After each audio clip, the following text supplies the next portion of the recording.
दर्द है, आंख में मोतियाबिंद का छाला हो गया, ऑपरेशन करवाना है, काला चश्मा पहनना है, यानी आंख गई, दांत गया, कान गए, पेट गया, घुटना गया, टखना गया, हाथ गया, लीवर गया, मैदा गया, किडनी गई।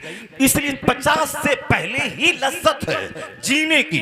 50 से पहले इबादत कर ले, 50 से पहले ईशा के वजू से फजर पढ़ ले, 50 से पहले इशराक भी पढ़े, चाश्त भी पढ़, अव्वाबीन भी पढ़, नेकियों का ज़ख़ीरा जमा कर ले। बुढ़ापे में फर्ज भी पढ़ेगा, वाजिब पढ़ेगा, सुन्नत मौक़िदा पढ़ लेगा, बहुत है। नफल पढ़ने की फुर्सत नहीं मिलेगी, उस वक्त तो सीना पकड़ के बैठ जाओगे, सांस लेने में दिक्कत होगी। घर से चल के मस्जिद आओगे, 5 बार रास्ते में बैठना पड़ेगा। हालत सजदा में जाओगे, पीछे से रियाकारी हो जाएगी और फिर उसके बहाने नमाज ही छोड़ देगा, यानी उस वक्त नहीं सह पाओगे। लंबा सजदा इमाम करे तो तू सलाम फेरने के बाद लाठी लेके इमाम को मारने चला जाएगा कि तुमको लंबी सूरत सूझ रही है, मुझको पेशाब लगा हुआ, मैं शुगर का मरीज हूं। तो 50 के बाद बुढ़ापे में अगर कोई बंदा ये बोलता है कि बुढ़ापे में क्या करना है, नमाज ही तो पढ़ना है। इसलिए मौलाना साहब बुढ़ापे में मस्जिद है, नमाज है, तस्बीह है, दरूद है, और क्या करना है। अभी थोड़ी जवानी है, थोड़ा कर लें, मजा ले लें, घूम लें, फिर लें, मेहनत कर लें, 2 पैसे कमा लें। बुढ़ापे में तो नमाज ही पढ़ना रहेगा। ये तेरा अपना ख्याल है, लेकिन तुम नहीं जानता कि तजर्बा क्या बोलता है कि 99% लोग जो बुढ़ापे में सजदा करने के काबिल नहीं रहते, वह बीमारी का रोना रोते हैं। असल हज जवानी का है। बुढ़ापे में जो लोग हज को गए हैं, उनकी लाश पे गौरव कफन पड़ी ही, कोई उसको एम्बुलेंस पे चढ़ाने वाला नहीं रहा है। जितनी भी लाशें मीना की सड़कों पे नजर आ रही हैं, उसमें अक्सर वो बूढ़े थे जो बगैर बेटे के गए थे, जो 70 प्लस थे, जो 80 प्लस थे, वो सारे के सारे गए थे। उन बूढ़ों को तो अरकान भी अदा नहीं करता, वो तो बड़ा जो रुकने आसम है उसको छोड़ देता है। जिस तो वो तवाफ़े इफाज़ा को ना करने की वजह से उसकी बीवी उसके लिए सदा के लिए हराम रहेगी, जब तक कि वह दोबारा न कर ले। ये उसको छोड़ के वो चला आता है, यानी जो अहम और जरूरी रुकन है उसे भी छोड़ देता है। वो तो 10 कदम चलता हाँफने लगता है, कंकड़ी भी खुद से नहीं मारता है, वह दूसरे को कह देता है कि तुम मेरी तरफ से मार देना। इसलिए अगर बूढ़े बाप को ले जाना है तो अपने साथ जाओ, वरना तुम्हारे बूढ़े बाप का कत हो जाएगा। चाहे एसी लगा दे मक्का से लेके अरफात के मैदान तक, रास्ते में हर जगह, फिर भी हज की जो मुशक्कतें हैं वो कयामत तक कायम रहेंगी। उसको उसमें कोई कमी नहीं होगी। अरफात में है एसी, मीना के खेमों में है एसी, और मक्का में है एसी। उसके बावजूद जाके पूछें, वो सारे हाजी, इंडियन हाजी वहां से रोक के आते हैं और कहते हैं असल हज तो जवानी का है, असल हज का मजा तो मलेशिया के लोग लेते हैं, जहां 18 साल, 25 साल, 30 साल, 35 साल के जवान, जैसे हिंदुस्तान के नेताओं की रैलियों में ये जवान जाते हैं, वैसे मैंने अपनी आंखों से अरफात से मुजदलिफा आते हुए मैंने देखा है कि बस पे जवान जवान मलेशिया के लड़के हैं, हालत एहराम में है और सब लब्बैक का नारा लगा रहे हैं। ऐसा लगता कोई सिपाही है जुलूस लेके जा रहा है, और हिंदुस्तान के हाजी जो एक कदम चल न सके, जिसमें जब दांत टूट जाए तब सारा काम करने के बाद यहां से जाती हैं। इस बार वो 100 लाशें तुमसे कह रही हैं कि खबरदार, जवानी में हज कर ले, बुढ़ापे में मत करना, वरना तेरी लाश के साथ जो गत होगा, जो कोई उठाने वाला नहीं मिला। जवानी में असल हज है, जवानी में सजदा है, जवानी में रोजा है। इसलिए आया है हदीस में, बूढ़ा आदमी 70 तौबा करे, 70 बूढ़ा की तौबा से अल्लाह उतना खुश नहीं होता जितना अल्लाह एक जवान की तौबा से खुश होता है, जितना अल्लाह एक जवान की तौबा से खुश होता है। इसलिए एक जवान, ये जवानी मस्ती की नहीं है, ये जवानी रात रात भर इंस्टाग्राम पे नाचने की नहीं है, ये जवानी रात रात भर व्हाट्सएप चलाने के लिए नहीं है, ये जवानी ग्रीन पीरियड है, वो जन्नत तैयार करने के लिए जहां खरबों साल, महासंखों साल, अरबों साल रहना है। ये जवान तो आज तो अक्सर जवान ही मर रहे हैं। नहीं तुमने देखा जिम में एक जवान फिल्म का एक्टर 30 साल खूबसूरत स्मार्ट हेल्दी जवान, वो और मजीद हेल्दी बनने के लिए रोजाना जिम में जाता था और उठा करके आगे पीछे करता था, वहीं चक्कर आया, गिरा, वहीं मर गया। अभी उत्तर प्रदेश में इसी बड़े शहर बरेली में एक शादी की तकरीब में एक शख्स डांस कर रहा था और डांस करते करते चक्कर आया, गिरा, वहीं मर गया।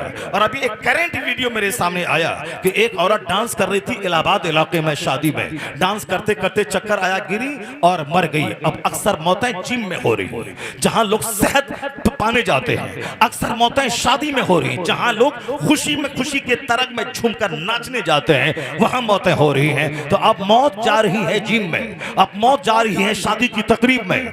मौत लड़का गया था बाइक से बदला चौराहा, वहां से उसकी डेड बॉडी वापस आ रही है, सड़क उसकी लाश आ रही है। अपनी आंखों से देख रहा है कि जवान मर रहे हैं, गाड़ी में एक्सीडेंट हो रहा है, पांच लोग मर रहे हैं। और अभी उत्तराखंड में एक कार में 7 लोग थे, 7 लोग जलकर राख हो गए।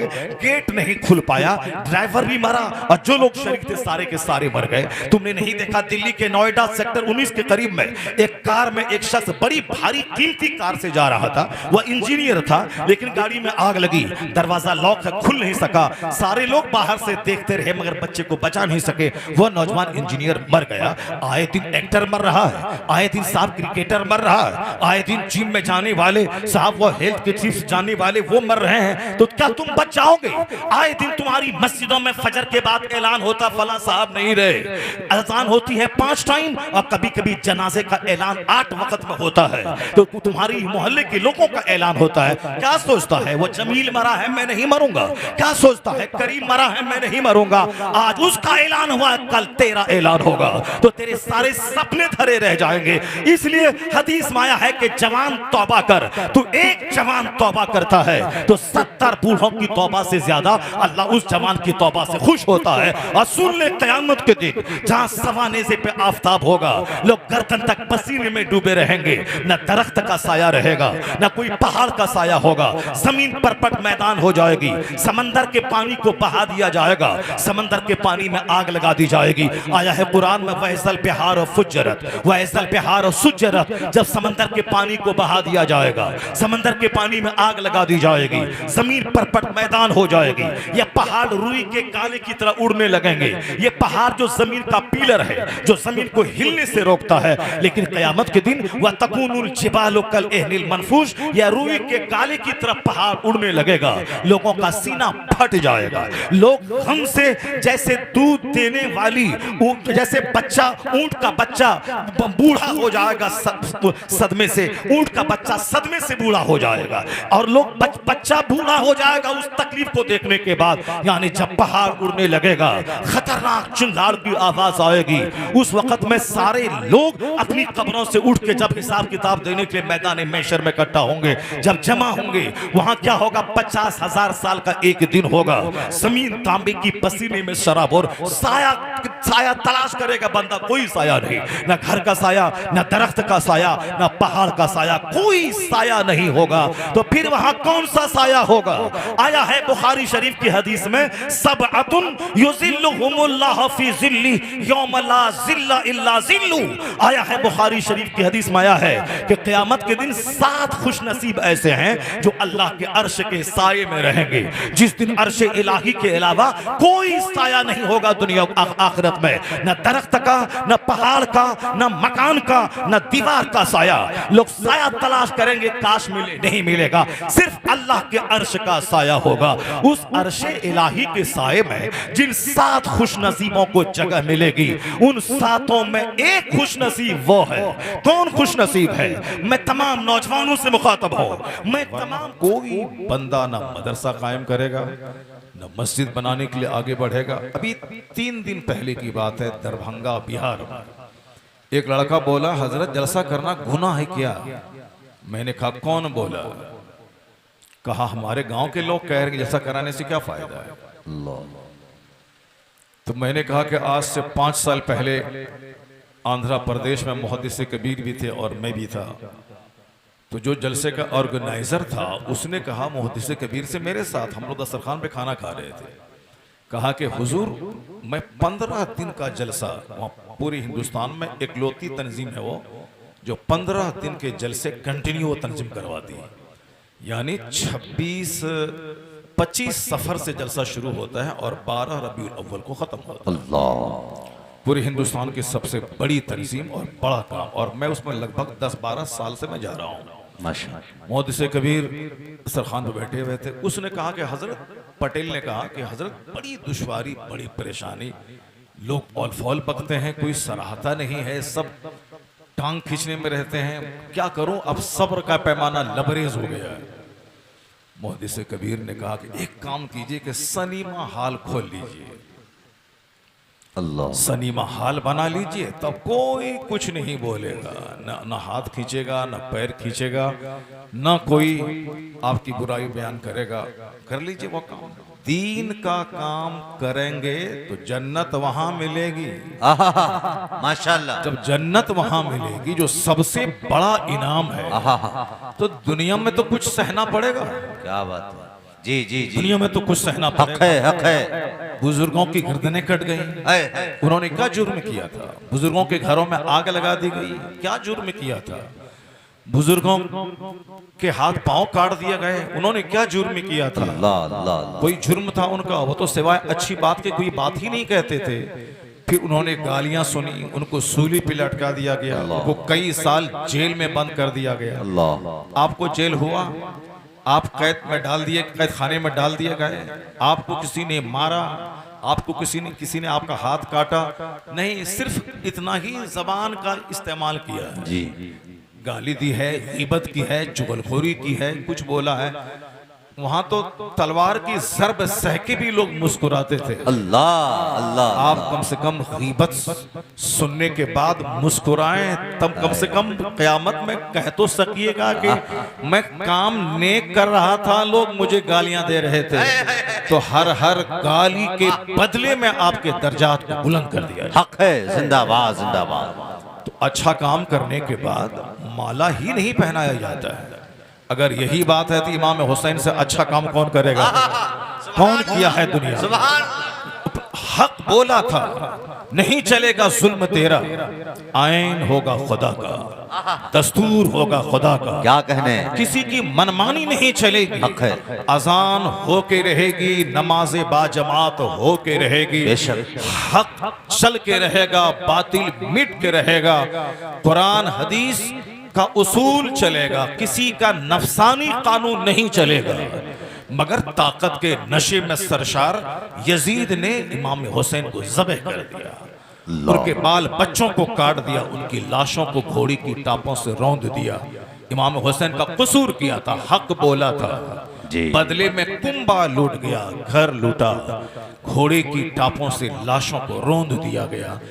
क़यामत के दिन जब हुसैन खून में लथपथ जब जन्नत की तरफ जाएंगे और उन्हें इज्जतों से नवाजा जाएगा, तो माला पहनने वाले पीछे रहेंगे, और जो हक बोला तमाचा खाया, और जो हक बोला गालियां सुनी, वो हुसैन के पीछे पीछे चलेंगे और कहेंगे, हुसैन आप हक बोले गर्दन कटी, मैं भी हक बोला था गालियां सुनी है, मैं भी हक बोला था तमाचा खाया हूं, मैं भी हक बोला था मेरी गीबतें की गई हैं, मुझको अजियत दी गई है। अगर हुसैन आजम मुस्कुरा के हाथ का इशारा कर दिया तो मैं कहता हूं 80 बरस का नफल सजदा वहां नहीं पहुंचाएगा जहां हुसैन का एक मुस्कुराता हुआ है। जिंदाबाद जिंदाबाद। सुभान दीन की राहों में तकलीफें होती हैं, दीन की राहों में मुसीबतें उठानी पड़ती हैं।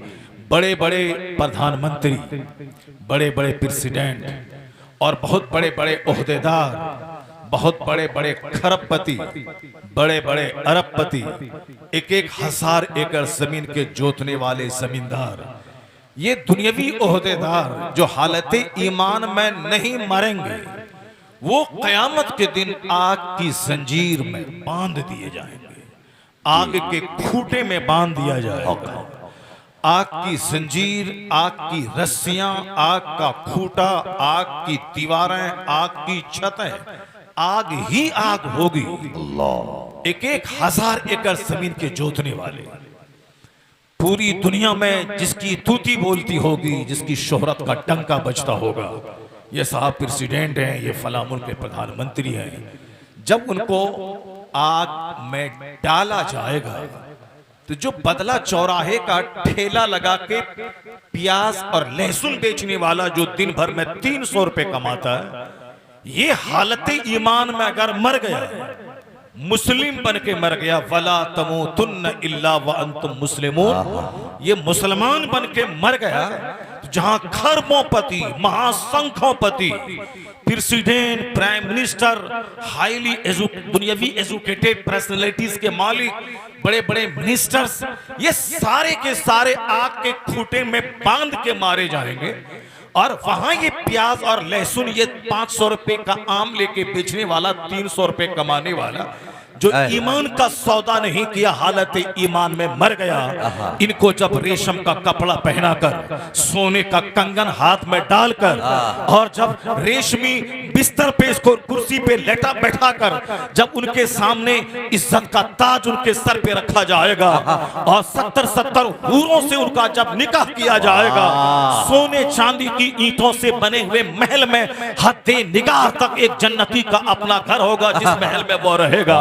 वो नेमतों से जब उन नेमतों से जब नवाजा जाएगा, तो ये बंदा बोलेगा, मालिक तेरा करोड़ों एहसान कि तूने दुनिया नहीं दी मगर आखिरत की रुसवाई से, जिंदाबाद, आखिरत की रुसवाई से बचा लिया। वाह, अगर वो इज्जत गवारा है तो कभी भी किसी दुनियादार को देखने के बाद तरस नहीं खाए। हालत कुफ्र में जो मरा, उसकी जिल्लत तो दुनिया से शुरू होती है आखिरत तक। अगर अल्लाह ने आपको ईमान की दौलत दिया, अगर आप मोमिन हैं, तो उस ईमान की हिफाजत करें और मरते दम तक उस ईमान को बचाएं।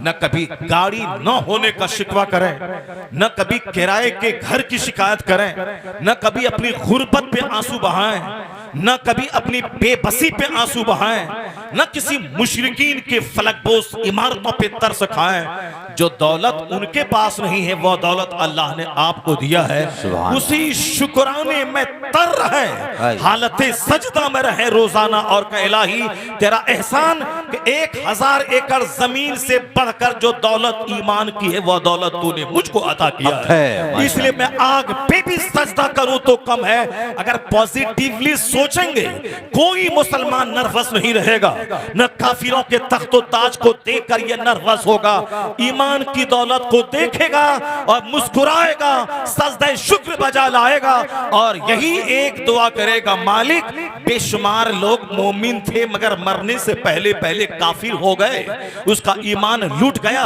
ये पैदाइशी चीज नहीं है कि मेरे साथ ये ईमान रहेगा। बहुत से लोग काफिर थे, बाद में ईमान लाए, बहुत से लोग मोमिन घर में पैदा हुए मगर मरने से पहले पहले हो गए बदअकीदा, हो गए गुस्ताखे रसूल, हो गए काफिर हो गए, कोई खुला काफिर, कोई छुपा काफिर हो गया। बेशुमार शहादतें हमारे सामने मौजूद हैं। कहीं आप जो तो ईमान की दौलत अल्लाह ने आपको दिया है, वो दौलत मरने से पहले पहले लूट न जाए। कहीं दुनिया की नौकरी व ईमान लूट न ले, कोई खूबसूरत छोकरी व ईमान लूट न ले। इसलिए जलसे में आना और यही दुआ करना, मालिक मुझको तू मोमिन बनाया, कोई एहसान मैंने नहीं किया था, न मेरे बाप दादा ने किया था, और कोई एहसान कर भी नहीं सकता है तुझ पे। तू बड़े बड़े अरबपति को क्रिश्चियन बनाया, बहुत सारे खरबपति को यहूदी बनाया। अगर तू चाहता मुझे भी यहूदी बना देता, तू चाहता मुझे भी क्रिश्चियन घर में पैदा कर देता, तू चाहता मुझे हिंदुस्तान के ब्राह्मण घर में पैदा कर देता, तू चाहता मुझे भी किसी राजपूत घर में पैदा कर देता, और मैं भी सुअर खाता, मैं भी शराब पीता, और मैं भी पानी पी पी कर मुस्तफा को गाली देता, मजहब इस्लाम के खिलाफ बोलता। लेकिन करम है तेरा कि तूने अपने फजल से मुझको मोमिन बनाया, मोमिन घर में पैदा किया। तो जब इस पॉइंट पे तुम गौर करेगा, और मकान देखो, गाड़ी देखो, ईमान लूटेगा, तो तुम्हारे बच्चे काफिरों के साथ भागेंगे, तुम्हारी बच्चियां काफिरों के साथ भागेंगी।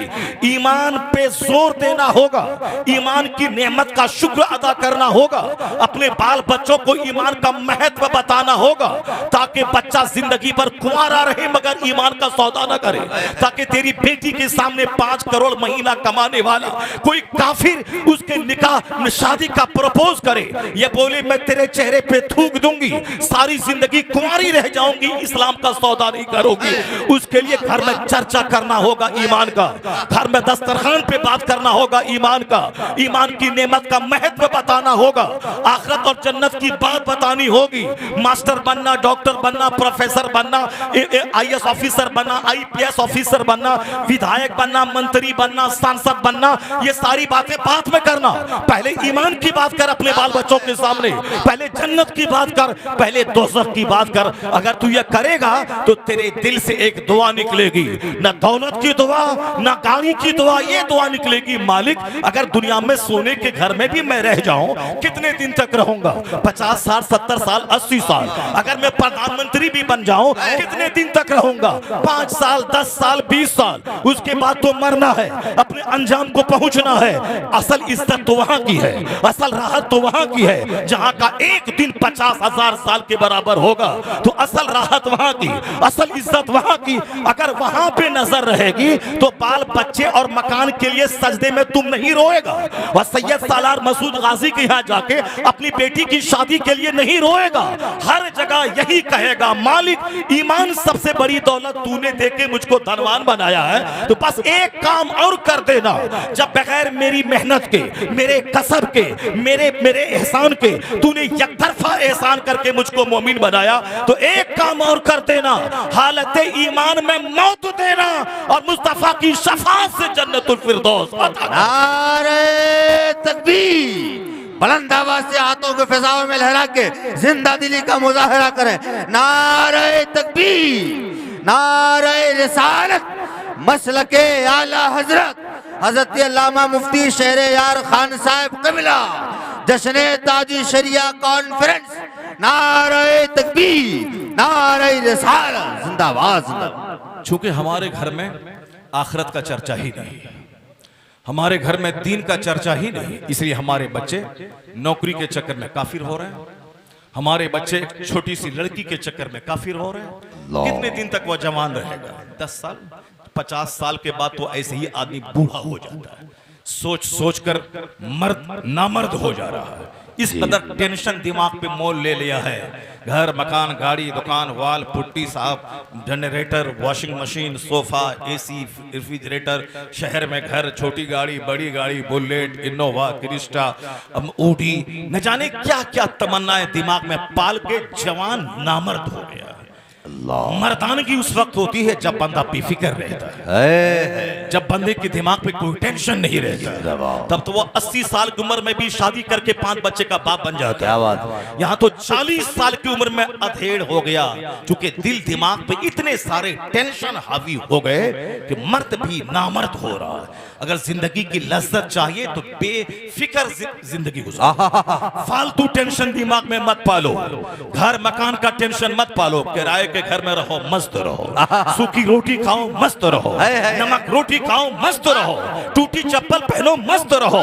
बुजुर्गाने दीन के मजार पे जाके धागा ताला मत बांधो काफिरों की तरह, बल्कि ये देख उस कब्र में रहने वाला सारी जिंदगी किराए के घर में रहा, सारी जिंदगी फूस के घर में रहा, सारी जिंदगी नमक रोटी खाया, सारी जिंदगी 360 दिन रोजा रखा, तो उनकी कब्र पे जाके वहां से सादगी की भीख मांगो, वहां से सिमिलरिटी, वहां से सिंपलिसिटी की भीख मांगो, इस्तिगना बेनियाज़ी की भीख मांगो कि ये बंदा आज अरबपति उसके चौखट पे जाके चौखट चूम रहा है। जब तक वो जमीन के ऊपर था तो भी बादशाह पांव चूमता था, और जब जमीन के अंदर है तो भी अरबपति जाके कब्र की चौखट को चूम के उनके कब्र को बोसा दे रहा है। आखिर ये न अच्छे घर में रहा, न अच्छा खाना खाया, इतनी मकबूलियत कहां से मिली? मकबूलियत इसीलिए मिली कि वह बेशुमार टेंशन से अपने आप को बचाया और सारी एनर्जी अल्लाह की इबादत में लगा दी, और जो अल्लाह की इबादत में लगा दी तो अल्लाह ने उसे जमीन से उठा के शोहरत के आसमान पे पहुंचा दिया। सैयद सालार मसूद गाजी, तू जमीन के लिए शहीद नहीं हुआ, तू मकान के लिए शहीद नहीं हुआ, तू दीने मुबीन के लिए शहीद हुआ।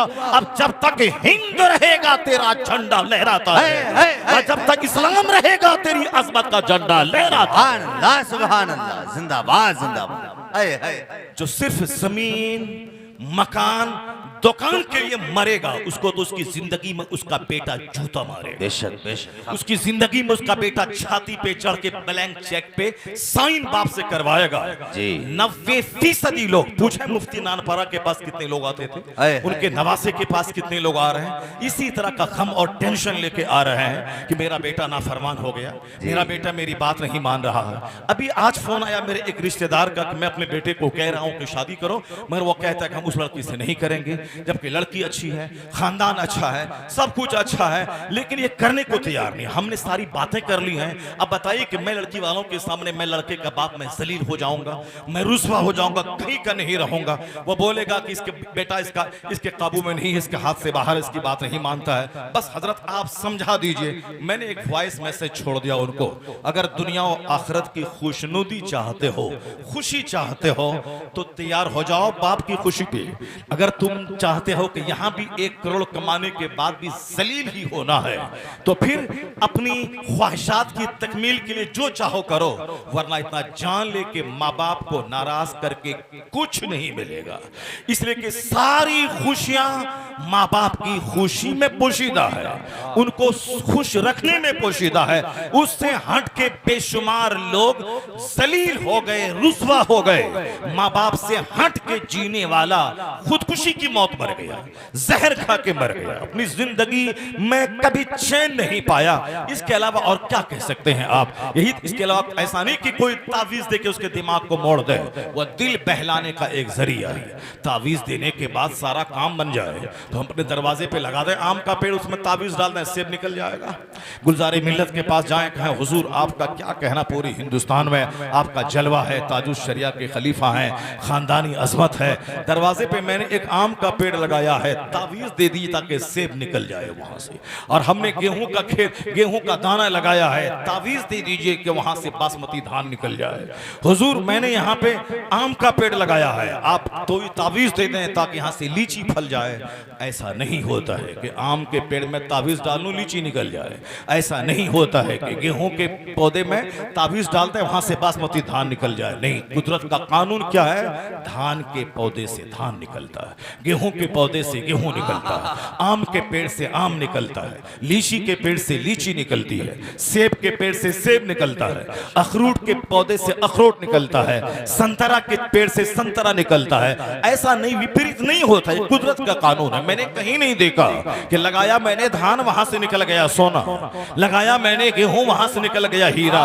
ऐसा नहीं होता। जब ऐसा नहीं होता है, कुदरत, अल्लाह अगर चाहे तो ऐसा हो सकता है। अल्लाह चाहे तो आम के पेड़ से सोना निकल जाए, अल्लाह चाहे तो आम के पेड़ से अखरोट निकल जाए, अल्लाह चाहे तो आम के पेड़ से वहां हीरे जवाहरात निकल जाए। अल्लाह हर चीज पर कादिर है। अल्लाह तो बगैर माँ बाप के औलाद पैदा करने पर कादिर है। जैसे आदम अलैहिस्सलाम, ना उसकी माँ है ना उसका बाप है, अल्लाह ने पैदा कर दिया। जैसे हजरत हव्वा रज़ियल्लाहु ताला अन्हा, उसके ना माँ है ना बाप, आदम अलैहिस्सलाम की बाएं पसली से उनको पैदा कर दिया। जनाब ईसा अलैहिस्सलाम, उसकी माँ है बाप नहीं है, अल्लाह ने बगैर बाप के पैदा किया, बगैर बाप के पैदा किया।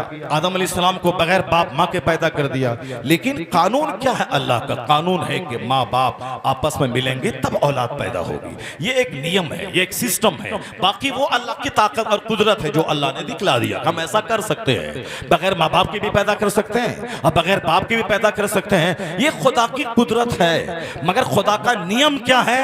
नियम यही है, जैसी जमीन वैसी फसल, जैसा दरख्त वैसा फल, जैसा पौधा वैसी फसल, जैसा दरख्त वैसा फल। ये कुदरत का कानून है। और कानून कुदरत यही है, जब माँ थी हाजरा, जब बाप हुए जनाबे इब्राहिम, तो बेटा पैदा हुआ जनाबे इस्माइल। अल्लाहु समद। जब कुदरत का कानून है, जब बाप हुए सैयद मूसा जंगी दोस्त और माँ हुई सर से लेके पांव तक नेकी का मुजस्समा, तब बेटा उस गोख का कयामत तक के वलियों का सरदार अब्दुल कादिर जिलानी पैदा हुआ। ये कुदरत का कानून है। जब बाप हुए सैयद गयासुद्दीन जाहिदों का सरदार और माँ हुई रात भर मुसल्ले पे बैठकर इबादत करने वाली, जो अपने पेट में हामिला थी तो बच्चे की जबानी कलमा तैयबा की आवाज पेट से सुनने वाली, यानी उनकी माँ का बयान है कि मैं जब तहज्जुद के लिए मुसल्ला पे बैठती थी तो फजर तक मेरे पेट से कलमा पढ़ने की आवाज आती थी। माँ हूं ऐसी और बाप हूं सैयद गयासुद्दीन, तब उसकी कोख का बच्चा 90 लाख मुशरिकों को कलमा पढ़ाने वाला मोइनुद्दीन अजमेरी की सूरत में पैदा हुआ। नारे तकबीर, लाजवाब हुई। नारे रिसालत, नारे रिसालत। ख्वाजा का हिंदुस्तान, हिंदुस्तान का सुन्नी मुसलमान हजरत अल्लामा मुफ्ती शहरियार रजा खान। मैं अक्सर ये बात रिपीट करता हूँ, इसलिए रिपीट करता हूँ क्योंकि आजकल लोग हवाई ख्वाब बहुत देखते हैं कि सिर्फ 10 रुपए की शेरनी लेके चला जाऊं सैयद सलार मसूद गाजी रजी अल्लाह तआला अन्हु के आस्थाने पे 10 करोड़ का फायदा हो जाए। हर रोजाना हर जुमेरात को साहब बताशे की फातिहा दिला दूं और सामने जो 10 एकड़ जमीन है वो जमीन मुझको मिल जाए। ऐसा होता है दुनिया में क्या कि मेहनत कुछ नहीं, स्ट्रगल नहीं, जद्दोजहद नहीं, और सिर्फ मैं तमन्ना करूं और मेरी तमन्ना पूरी हो जाए, नहीं होता ऐसा। स्ट्रगल जरूरी है, जद्दोजहद जरूरी है, कुदरत का कानून समझना जरूरी है, तदबीर भी जरूरी है और तकदीर पर एतमाद भी जरूरी है, दुआ भी जरूरी है और दवा भी जरूरी है। सिर्फ तदबीर करना, उसी पर भरोसा करना, ये ईमान नहीं सिखाता, इस्लाम नहीं सिखाता, बल्कि तकदीर पर भरोसा रहे और तदबीर भी बंदा करता रहे। मेरा काम है घर से बाहर निकल जाना, मेरा काम है हल जोतना, मेरा काम है धान का पौधा लगाना, बाकी छोड़ देना कि मैंने पौधा लगा दिया, अब वो उस पौधे से हजारों बालियां निकालना अल्लाह का काम है। मैंने अपना काम कर दिया, अब एतमाद है अल्लाह की जात पे कि मेरा खुदा, मैंने मेहनत की है, मेरी मेहनत मेरी है, रहमत मेरे खुदा की है। मेहनत मेरी, रहमत खुदा की, यही हर मामले में, तालीम हो, तदरीस हो, तसनीफ हो या फिर ज़राअत हो, सनत हो, इरफत हो, यानी from the cradle to the grave, माँ की गोद से लेकर कब्र की गोद तक, जीवन के हर डिपार्ट में इस उसूल को सामने रखना होगा। ऐसा नहीं होगा कि जिए हम मुशरिकों की तरह, अब मर जाएं वलियों की तरह, नहीं होगा ऐसा। ऐसा नहीं कि सारी जिंदगी में जीऊं बेनमाजी की तरह और हालत सजदा में मेरी मौत हो जाए, नहीं होगा ऐसा। सारी जिंदगी में गुटखा खा के मुंह को थूक से भरो और मरते वक्त मेरी जबान पे कलमा और दुरूद जारी हो जाए, नहीं होगा। इसलिए नहीं होगा जो सारी जिंदगी सुबह और शाम 500 बार कलमा पढ़ेगा, वो अगर मरते वक्त कोई तलकीन करने वाला नहीं भी उसको मिले, तो जिस रब का कलमा वो पढ़ा है उस रब का फरिश्ता उसकी जबान पे कलमा जारी फरमा देगा और हालत ईमान में वो मरेगा। ऐसा नहीं होता कि मैं चलूं पूरब और पहुंच जाऊं काबा, तू बकाबा न रसी ए अराबी की रह के मी रवि बतुर्किस्तान रस। इसलिए ए अराबी, जिस रास्ते पे तू चल रहा है ये रास्ता काबा का नहीं है, ये रास्ता तुर्किस्तान का है। इसलिए जब भी पता चले कि ये रास्ता काबा का नहीं है, फौरी तौबा करके यू टर्न ले ले, आप काबा की तरफ घूम जा, ताकि तेरी मंजिल आसान हो जाए, तेरा सफर आसान हो जाए। अगर तू घमंड में चूर रहा, नहीं मैंने जो रास्ता चुना है ठीक चुना है, तो मंजिलें बढ़ती जाएंगी और तू पूरब जाता रहेगा, काबा नहीं पहुंच पाएगा। इसलिए एक कौम मुस्लिम कुदरत के कानून से हट के कुछ नहीं होता है। अपना मन नहीं चलेगा, अपना साथी दस्तूर नहीं चलेगा, अपनी मनमानी नहीं चलेगी, कानून चलेगा कुरान का, कानून चलेगा हदीस का, और कानून वही है। अगर माँ हो नेक और बाप हो नेक, तब बच्चा का नेक होना तय है। अब माँ हूँ सड़ी हुई, माँ हूँ 10 मर्दों की गोद में झूलने वाली, 10 मर्दों से बात करने वाली, माँ हूँ 24 घंटे मोबाइल चलाकर अजनबी मर्दों की तस्वीर देखने वाली। अब बाप भी हूँ बेनमाजी और हमेशा मोबाइल में लगकर गंदी तस्वीरों से आंखों को जख्मी करने वाला, 2-4-10 औरतों से दिल लगाने वाला, सनीमा से दिल लगाने वाला, और झूठ और ताश और जुए से दिल लगाने वाला, और ये कहे कि मेरे बेटे को तावीज दे दूं ताकि मेरा बेटा वली और कुतुब हो जाए, नहीं होता है ऐसा। जब बाप होते हैं मुफ्ती नकी अली खान और माँ होती है तहज्जुद गुजार, तब बेटा करोड़ों मुसलमानों का मुजद्दिद अहमद रजा का पैदा होता है। और जब बताता हूँ हुज्जतुल इस्लाम, और नाना हूँ मुफ्ती आज़म हिंद, और बाप हूँ मुफस्सिर आज़म हिंद, और माँ हूँ सारे जेवरात को बेचकर मंज़िल इस्लाम के मुदर्रिसीन की तनख्वाह दिलाने वाली, तब उसको का बच्चा 10 करोड़ मुरीदों का मुर्शिद बरहक अख्तर रजा का अज़हरी पैदा होता है। नारे तकबीर, नारे रिसालत, बस्ती बस्ती करिया करिया, बस्ती बस्ती करिया करिया, इल्म का दरिया फैज का दरिया, मसलके आला हजरत, फैज़ाने आला हजरत, तालीमाते आला हजरत। नारे तकबीर। एक कौम मुस्लिम, दुनिया का सारा काम एक उसूल के मुताबिक हो रहा है। सुबह होती है, शाम होती है, रात आती है, दिन आता है, मौसम बदलता है, सब काम अपने अपने अंदाज से हो रहा है। कुल्लुन फी फलकी यस्बहून, ये सितारे अपने मदार पे चल रहे हैं, सूरज अपने रास्ते पे चल रहा, चांद अपने मदार पे महवे गर्दिश है। 1 इंच चांद अपने रास्ते से हट नहीं सकता। जो कुदरत ने उसके लिए रास्ता बना दिया है, उसी रास्ते पे ये चांद महवे गर्दिश है, यह सूरज महवे गर्दिश है। सूरज ठहरा हुआ नहीं है। जो साइंसदान कहते हैं कि सूरज ठहरा हुआ है, जमीन घूम रही है, ये सब एक ख्वाब है, ख्याल है, एक ख्याली बातें हैं, इमेजिनेटिव बातें हैं, तस्वुराती बातें हैं। हकीकी बात वही है जो सूरज को पैदा किया है, उसकी बात सच्ची है। अब बाकी हम लोग तो अल्लाह के पैदा किए हुए हैं, अल्लाह ने हमको पैदा किया, और हमारी पैदाइश कितनी कमजोर है वह सबको मालूम है। लोग भले ही नहीं गौर करते हैं, नहीं सोचते हैं, क्योंकि क़यामत जब करीब आएगी तो अक्सर लोगों की अक्लें छीन ली जाएंगी। ये हदीस पाक में आया है, तुनज़ो उक़ूलो अक्सरे ज़ालिका ज़मान सयाती अलन्ना से ज़मानो, अनकरीब लोगों पर एक ज़माना ऐसा आएगा कि अक्सर लोगों की अक्लें छीन ली जाएंगी। मर्द को पहनना था कपड़ा, अगर वो नाफ के नीचे से लेके घुटने तक कपड़ा पहन, टखने तक कपड़ा पहन ले और ऊपर कपड़ा बदन खुला रहे, कोई उसमें हैजान बर्पा नहीं होने वाला, कोई जज्बात बरंगेख्ता नहीं होने वाले।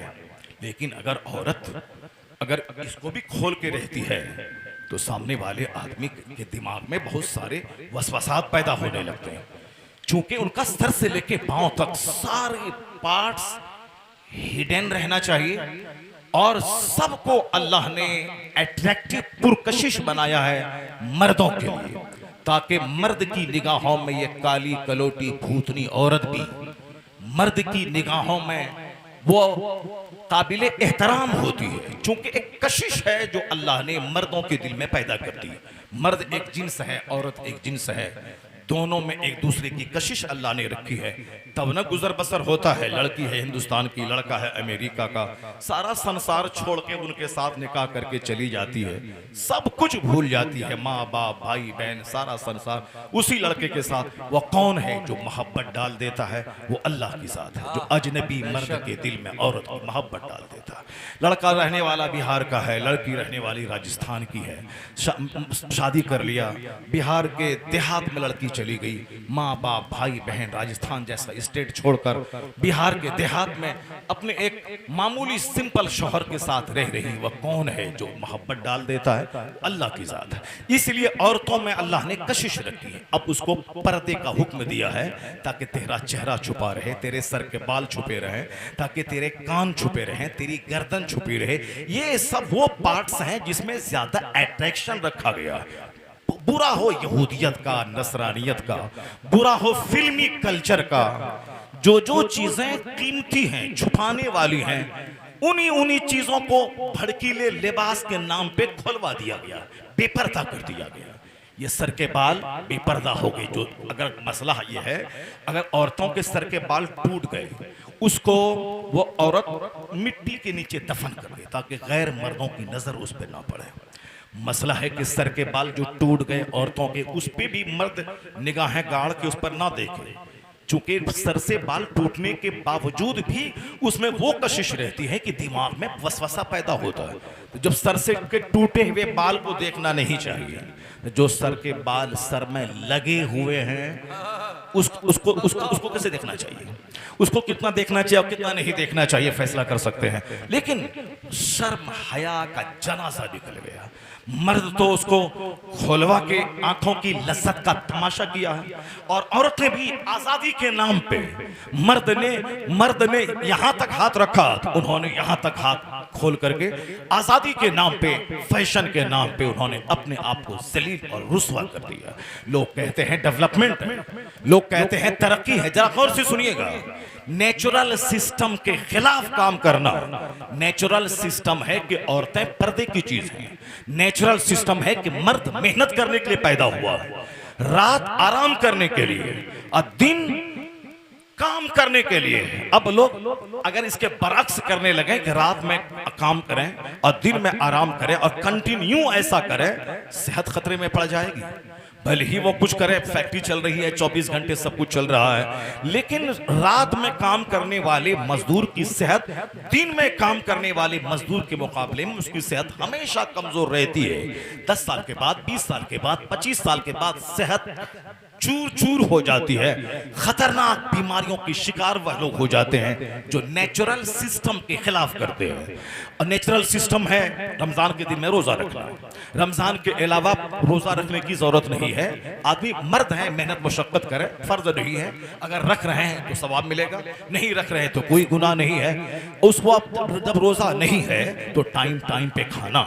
रात में भूखा कोई सो गया तो ब्लड शॉर्ट कर जाएगा, ये कानून है। रात में अगर कोई भूखा सोया ब्लड शॉर्ट कर जाएगा। इसलिए हुजूर ने फरमाया है कि एक खजूर ही सही रात में भूखे मत सोया करो, एक खजूर ही खा के सोया करो।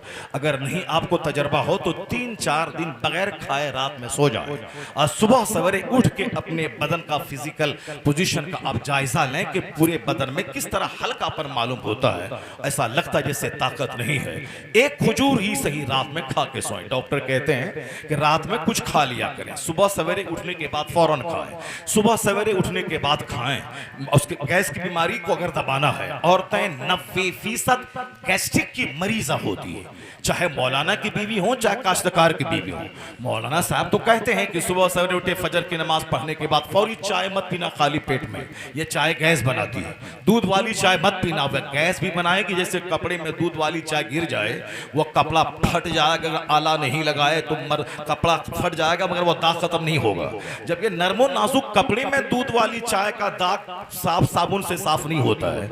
ये पेट की जो ये आंत है, ये छोटी बड़ी आंत, उसमें दूध की चाय जब जाएगी रोजाना 4 प्याली, ये बता दें कि उस आंत का क्या हाल होगा, उस लीवर सिस्टम का क्या हाल होगा। मगर औरतें मानती नहीं है। उसको सुबह खाना है तो नाश्ता खाएंगी 12 बजे, दोपहर का खाना 2 बजे खाना है, खाना खाने के बाद आधा घंटा कैलूला करना है, वो खाना खाएंगी शाम 5 बजे। उसको रात का खाना खाना इशा की नमाज से पहले खाना बेटर है, अगर पहले ना खाया हो तो बाद में फौरी खा ले, वो खाना खाएंगे 12 बजे रात में। ये बताएं कि नेचुरल सिस्टम के खिलाफ काम करने की वजह से क्या होता है, गैस्ट्रिक का मर्ज होता है। हम लोग आज 54 साल 54 इयर्स उम्र हो गई, लेकिन आज तक कंटिन्यू गैस की दवाई हम नहीं खा रहे हैं। यहाँ 22 साल का बच्चा, 18 साल का बच्चा, 19 साल का बच्चा, ये क्या है, ऐसी लोग खा रहा है, गैस्ट्रिक की दवाई खा रहा है। साहब हमारी छोटी छोटी बहनें, हमारी बीवियां, वो सब गैस्ट्रिक की दवाई कंटिन्यू खा रही। नहीं खाते हैं भूख नहीं लगेगी, नहीं खाते हैं तो एक रोटी भी नहीं खा पाएंगे, नहीं खाएंगे तो कमजोर पड़ जाएंगे। मैं कहता हूं मैं 54 इयर्स, जिंदगी की असल लज्जत तो 40 साल से पहले है। 40 साल के बाद आदमी अगर जी भी ले तो वो खुशी नहीं मिलेगी जो 40 से पहले। मैक्सिमम 50 से पहले दांत टंच है, आंख टंच है, जबान टंच है, लीवर टंच है, साहब घुटना और टखना टंच है। लेकिन 50 के बाद घुटने में दर्द, टखने में दर्द, दांत में दर्द, एक को उखाड़ के आए, फिर 25 दिन के बाद दूसरा दांत उखाड़ने के लिए जाएं, छेद हो गया, उसमें हॉल में भरना है, उसको भरा, फिर तीसरे दांत में दर्द है, आंख में